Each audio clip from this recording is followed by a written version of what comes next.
عليكم خوتي. اليوم جبت لكم واحد القضيه غريبه بزاف، قضيه فيها الحب والخيانه والانتقام، وفيها واحد الاختفاء اللي حير الناس كاملين. القصه ماشي غير اختفاء عادي، ولكن اللغز بقى سنوات وما قدر حتى شي واحد يفهم الحقيقه ديالو. شدوا معايا بلاصتكم باش ندخلوا القصه ديالنا. هاد الاحداث وقعت في واحد المدينه صغيره قريبه للبحر، مدينه هادئه، الناس كاملين كيعرفوا بعضياتهم، واي حاجه كتوقع كتولي حديث المدينه كامله.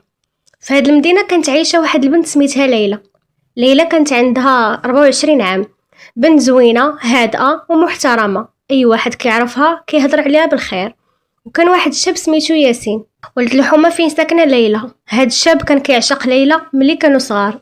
الحب ديالهم بدا من المدرسة وكبر معاهم عام على عام حتى ولا مشروع زواج. العائلات بجوج كانوا موافقين وكلشي كان واجد للعرس، ولكن وسط هاد الفرحة كاملة كاين شخص آخر، شخص ما قدرش يتقبل هاد العلاقة. هاد الشخص كان سفيان كان ولد عائلة غنية وعنده الفلوس والنفوذ، ولكن عنده طبع خايب، كيبغي يفرض راسو على الناس، واذا بغى شي حاجة خاصو ياخدها. ومن بين الحوايج اللي بغاهم كانت ليلى، ولكن ليلى ما عمرها عطاتو شي امان. هاد الشي خلى الحقد يكبر في قلبه عام على عام. كل مرة كيشوفها مع ياسين كان كيحس بالنار شاعلة في قلبه، حتى جا النهار اللي قال في خاطرو الا ما كانتش ليا ما غاديش تكون حتى شي واحد اخر. قبل أسبوع من العرس بداو كيوقعوا حوايج غريبة. ليلى بداو كيوصلوها رسائل مجهولة. واحد المرة كتب ليها راك ما كتعرفيش ياسين مزيان، ومرة أخرى كتب ليها قبل ما تزوجيه قلبي على الماضي ديالو. هي ضحكت في الأول وقالت يمكن غير شي واحد كيتفلى ولا باغي يضحك معايا، ولكن من بعد بدات كتقلق، خصوصا ملي وصلتها واحد الصورة قديمة. في الصورة كان ياسين واقف قدام واحد القبر، وحداه كانت واقفة واحد المرأة ما بانش وجهها، وتحت الصورة مكتوب هاد السر يقدر يبدل حياتك كاملة. ليلى بقات مصدومة، مشات عند ياسين ووراتو ديك الصورة، ولكن أول ما شافها تبدل وجهه وحاول يبدل الموضوع دغيا. هاد التصرف زاد الشك في قلبها، وقالت لي علاش ما بغيتيش تشرح ليا. جاوبها غير صورة قديمة ما عندها حتى شي معنى، ولكن ليلى حسات بلي كاين شي حاجة مخبية. دازت يومين على هادشي، وفي واحد الليل كانت جالسة في بيتها، وكانت ديك الساعة قربت 12 ديال الليل، وفجأة جاها اتصال من المجهول. ترددت شوية باش تجاوب، ولكن من بعد جاوبات. الصوت كان غريب ومشوش، قال ليها إلا بغيتي تعرفي الحقيقة كاملة أجي للمنارة القديمة. ليلى تخلعت وقالت لي شكون انت، ولكن الخط قطع. بقات كتشوف التليفون وهي حيرة واش تمشي ولا تجاهل الأمر، ولكن الفضول غلبها، خصوصا أنها كانت بغات تعرف السر اللي مخبيه ياسين. لبست جاكيطة ديالها وخرجت بلا ما تقول حتى شي واحد. الزنقة كانت خاوية، وكل ما كانت كتقرب للمنارة كان الخوف كيزيد في قلبها. وصلت أخيرا. المنارة كانت مهجورة من سنوات، والباب ديالها كان مصدي، كان غير الصوت ديال الريح اللي كيصفر. دخلت بشوية وبدات كتعيط، واش كاين شي حد هنا؟ ما جاوبها حتى شي واحد. ومن بعد شافت ورقة فوق الأرض، قربات وخداتها، وكان مكتوب فيها ياسين ماشي الإنسان اللي كتعرفيه. قبل ما تكمل القراية سمعت الصوت ديال خطوات بطيئة جاية من وراها، قلبها بدا كيضرب بالجهد. دارت تشوف شكون هذا، ولكن المفاجأة ما لقات حتى شي واحد. وفجأة طاحت الورقة من يديها، حيت شافت خيال ديال شخص بعيد في الظلام. شخص كان واقف وساكت كيتفرج فيها. حاولت تقرب، ولكن الخيال اختفى بحال الا تبخر. نرجعوا للحمل ديال ليلى. كانت ليلى كتقلب عليها حيت ما لقاتهاش في بيتها. عيطات ليها مرة وجوج وثلاثة، ولكن التليفون كان طافي. اتصلت بياسين وسولته واش ليلى معاه، ولكن قال ليها لا ما كايناش معايا. ياسين هنا بدا كيتقلق، خرج يقلب عليها، سول صحابها، سول الجيران، ولكن حتى شي واحد ما شافها. شويه قرر يمشي للمناره القديمه، حيت فكر باللي واحد المره قالت لي انها كتحس بالراحه ملي كتمشي تشوف البحر من تما. وصل ياسين للمناره، بدا كيعيط ليلى ليلى. الصوت ديالو كيرجع مع الريح، ولكن ما كاين حتى شي جواب. حتى لمح شي حاجه فوق الارض، مشى كيجري، ولقى البيل ديال ليلى مهرس وحداه التليفون ديالها، اما هي ما كايناش، اختفت بحال الى الارض بلعاتها. وفي الصباح تصدمت المدينه كامله على خبر الاختفاء ديال ليلى. هنا الدرك بدا التحقيق، والناس كاملين كيهضروا على القضيه. شي كيقول يمكن هربت، وشي كيقول اختطفها شي واحد، ولكن الحقيقه كانت اخطر بزاف مما كنتو كتظنوا. لان في ديك الليله كان واحد الشخص كيتفرج من بعيد وشاف كل شيء.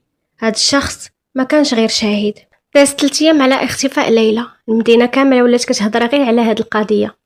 فيما مشيتي تلقى الناس كيسولوا واش لقاوها، واش عرفوا شكون خطفها، ولكن الجواب كان ديما واحد: والو، ما لقاوش لها الاثار. ياسين ما بقاش كينعس، كل ليله كيبقى سهران كيشوف الصوره ديال ليلى في التليفون ديالو. مره كيضحك وهو كيتفكر الضحكه ديالو، ومره اخرى كيبكي حيت كان حاس براسو عاجز. البنت اللي حبها طول حياته اختفات وهو ما قادر يدير حتى شي حاجه. واحد النهار من الايام قرر يرجع للمناره بوحده، ما عرفش علاش، ولكن شي حاجه لداخل ديالو كانت كتقول ليه بلي الجواب ديال كاع الاسئله كاين تما.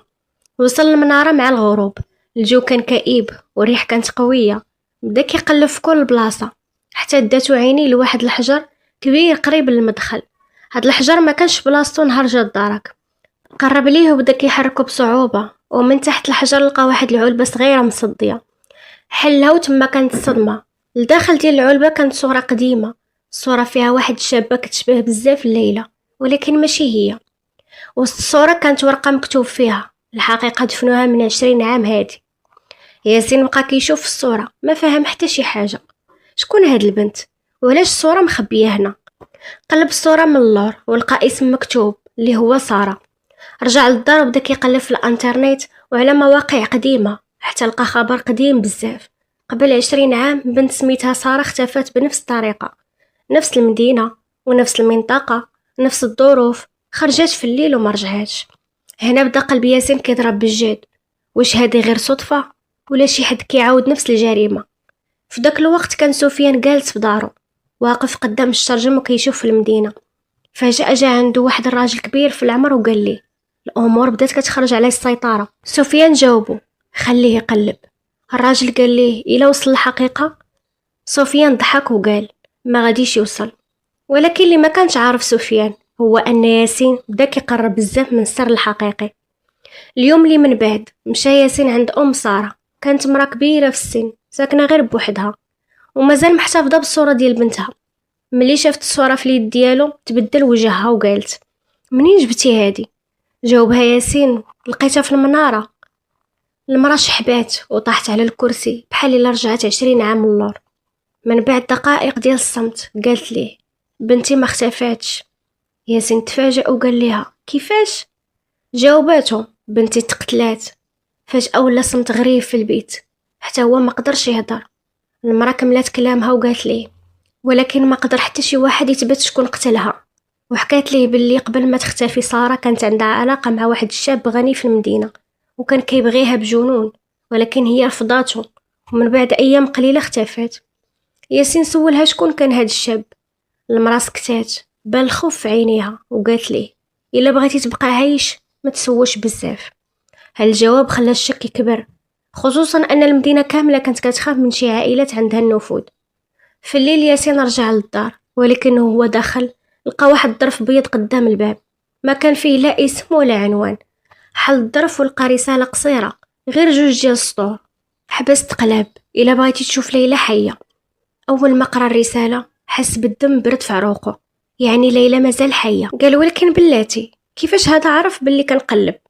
هادشي كيبين ان شي حد كيراقبني. خرج بالزربه كيجري برا باش يشوف في الزنقه واش كاين شي واحد، ولكن ما لقى حتى شي واحد، غير واحد الطوموبيل كحله كانت بعيده شويه. وفجاه شعل الضو ديالها ودمارات واختفت. في ديك اللحظه وفي بلاصه مجهوله كانت ليلى ليها ايام وهي محبوسه في واحد البيت خاوي ومظلم. هي خايفه وما عارفاش فين كاينه. كل نهار كيجيها واحد الشخص ملتم كيحط لها الماكله ويمشي بلا ما يهضر معاها. ولكن هاد الليله وقعت شي حاجه مختلفه. سمعت 2 رجال كيهضروا برا الباب، واحد قال ليه خاصنا نساليو من هاد القضيه، والتاني جاوب قال سفيان مازال ما جا الوقت. اول ما سمعت الاسم وساو عينيها حيت فهمت بلي سفيان عنده علاقه بكل شيء، ولكن ما كانش عارفه بلي الحقيقه اكبر بزاف من هاد الشيء. حيت سفيان ما كانش العقل المدبر الوحيد، كان شخص اخر، شخص اخطر منه، وشخص عنده سبب قديم بزاف باش ينتقم من العائله ديال ليلى.